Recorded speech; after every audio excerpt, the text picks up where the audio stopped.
আসসালামু আলাইকুম প্রিয় ভাই বোনেরা, আপনারা সবাই কেমন আছেন? আশা করি ভালো আছেন। আজকে আপনাদের জন্য আরেকটা নতুন ভিডিও নিয়ে চলে আসলাম। এই যে দেখেন আমি সেলাই করতেছি। এই ভিডিওটা অবশ্যই যারা নতুন তাদের জন্য খুব উপকারী একটা ভিডিও, অবশ্যই আপনারা দেখবেন। এই যে যারা সেলাই করতে যায় এরকম কাপড় সামনে যায় না বা কাপড়গুলো আটকে যায়, খুব সহজভাবে আমি আপনাদেরকে সহজ একটা উপায়ে আপনাদের সাথে এই ভিডিওটা শেয়ার করতেছি। তো এই যে একটু আগে তো দেখলে নেই আমার কাপড়টা কিন্তু সামনে কোনোভাবেই যাচ্ছে না এবং সুতা সহ ছিঁড়ে গেছে। তো এখানে আমি কি করব দেখেন, এগুলো যারা নতুন তারা তো বোঝেন না। তো এখানে হচ্ছে এই যে এই জিনিসটা আছে, এই যে দেখেন খেয়াল করুন।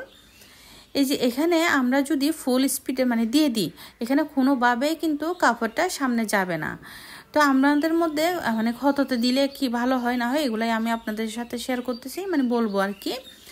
তো এই যে দেখেন আগে কিন্তু ফুল ছিল, যার কারণে আমার কাপড়টা সামনে যায় নাই। তো সামান্য সিম্পল এই বিষয়টা না বোঝার জন্য কিন্তু অনেক আপুরা কিন্তু মেশিনটা নষ্ট হয়ে গেছে মনে করে, কাপড় যাচ্ছে না, বিভিন্ন প্রবলেম মনে করে মেশিনে। তো আশা করি আজকের ভিডিওটা আপনাদের অনেক অনেক ভালো লাগবে, উপকার আসবে। দেখেন এখন এই যে আমি এখানে 8-এর মধ্যে দিলাম, আপনারা খেয়াল করুন। এখন আমি কাপড়টা সেলাই করব। এখন কত সুন্দরভাবে আমার কাপড়গুলা সামনের দিকে যাচ্ছে, আপনারা দেখুন। আমি আপনাদেরকে অলরেডি সেলাই করে দেখাচ্ছি। একটু আগে কিন্তু দেখলে নেই সামনে কোনোভাবে কাপড় যাচ্ছে না এবং সুতা সহ ছিঁড়ে গেছে। এখন আমি আপনাদেরকে আবারও আরেকটা সেলাই দিয়ে দেখাবো।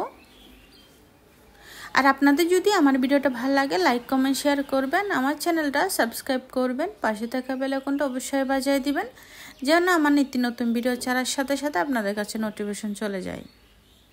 তো আশা করি আজকের ভিডিওটা আপনাদের অনেক উপকার আসবে। এই যে দেখেন সেলাইগুলো অনেক অনেক সুন্দর হয়েছে, আমি দেখাচ্ছি। তো সবাই ভালো থাকবেন। আল্লাহ হাফেজ। আসসালামু আলাইকুম।